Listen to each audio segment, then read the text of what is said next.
Okay, welcome. I am very excited to have Victoria here with me today because we're talking about what it's like when you are at a certain level in your life already. A lot of people I work with are already professionals. Life is fine. They've actually created a very good foundation and they're PhDs and they're professionals, but at some point they start to get discouraged or feeling, like a daisical or like the fizz just went out. So that's what I want to talk to you about today, because we've worked together and you had kind of a juncture of that, and now you're on a roll again. So I want to know what your motivation is now when you're already doing well professionally. What's your motivation for keeping going?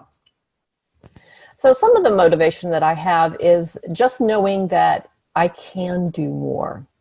And when I first started working with you, it was because I knew I could do more, and I wasn't really satisfied where I was and to stay there. Mm-hmm. I had gone to counseling. Because I had been unhappy for a few years.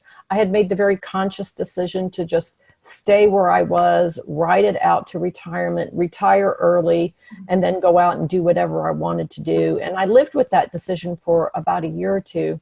But that suit of clothes just didn't fit me. It wasn't the right answer for me. Right. I have an enormous capacity to give and to do more, but I was very unsatisfied where I was, and I was also very stale where I was. Mm-hmm. And it just wasn't me to go and limp across the finish line 5 years later, mm-hmm. and then go do something else. Mm-hmm. And I didn't really know where to take it. And mm-hmm. then I heard about Jo. I had seen some of her things online, and I thought, well, maybe this will help.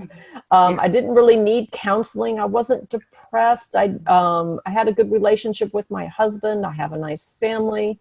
So there was really nothing psychologically wrong with me, but there was just this itch inside that kept wanting to be scratched. And mm-hmm. It was just time to push myself out of where I was. Mm-hmm. And what happens now that you did? Let's say you scratched that itch. What happens? Does a new itch come? Do you feel like it's just the beginning, or what happens after you jump out of that comfortable place you've been for a long time as a professional? Oh, Jo, and a new itch always comes. There's always something to propel you on to something else. And sometimes you have to take, baby steps along the way. So I had actually, started looking for something else. Nothing was really popping. And so I went back and I started teaching at the university adjunct. So I was basically working 2 jobs. That did stretch me to my capacity. It was very challenging. It was very tiring, but it also felt very good. And I desperately needed something new. Mm-hmm. And so when you desperately need something new and you're not particularly finding it, what I would tell people is find something new. Take up a new hobby or anything, right? Anything to kind of push you out into something else. Mm-hmm. And you never know what it will bring, what context it will bring, but also, you can then demonstrate, I have a lot of capacity. Look at me. I've got, a director level position, mm-hmm. and I'm also teaching on the side, right? Mm-hmm. So that demonstrates that you have a lot of internal capacity that maybe your organization isn't tapping. Mm.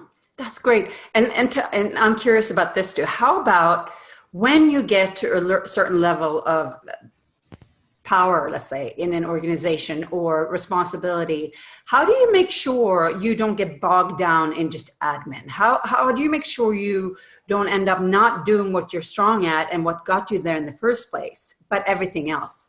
So if you're in a position to be able to grow and develop people, I would say look for people on your staff that can take up some of that load mm-hmm. and want to do that, and use those as growing opportunities for people. Mm-hmm. I had a woman on my staff, and she was wanting to grow her managerial skills. And mm-hmm. so I put her in charge of a small team that, had a certain area of responsibility. And it wasn't formal within the organization because we're at a point where it's very hard to get people promoted, but you can give them additional responsibility in order to help them grow. Mm-hmm. And I would also say, one of the interview questions you always get are, what are your weaknesses, right? And we're always thinking that we have to overcome our weaknesses. Right. And I say as a manager, you have to be conscious of where they are and then have someone on your team that can fill that slot, because I don't think that you can always cover all your weaknesses and be the perfect person within yourself, but look to your team to help fill in some of those gaps that you have in your own self. That's excellent. Now, how technology dependent are you? That's another thing that I get a lot, that the people who have climbed the ladder or getting more, promoted, they are at a certain age, definitely over 40, maybe over 50, even over 60, and they did not grow up with computers. Is that something, do you feel hampered that way? Are you technology dependent, or that does not matter? It doesn't matter, but I would tell people, get comfortable with technology. There's no fighting it. It's here. We were raised to do things more one-on-one and do things in person. And I think that, biologically we're wired that way, but now we have this, virtual world, and we have to get used to it and adapt to it. And if you don't have good technical skills, find a way to at least get passable technical skills, because if you don't have them and if you don't embrace the new things, then you're going to end up holding yourself back.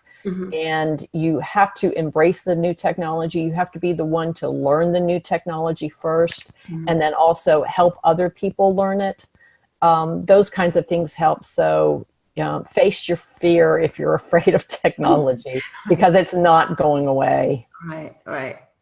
Wow. Okay. So, and I'm not going to keep you for long, but if you were to give, let's say we have someone, she is 50 years old, she's a professional, she's doing great, she's fought hard to get to where she is, but it's a struggle to go to work every day. What would you say? That's a good question.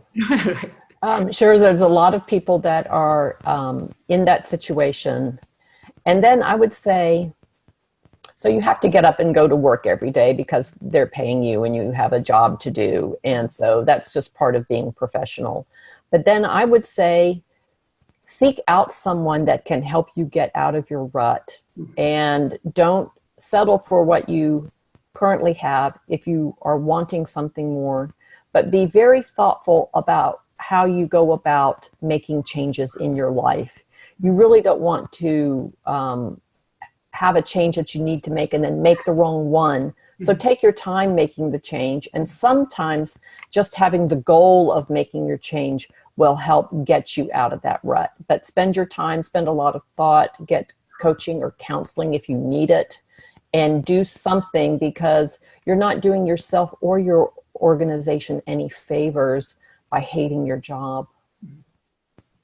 Excellent. Thank you so much for that.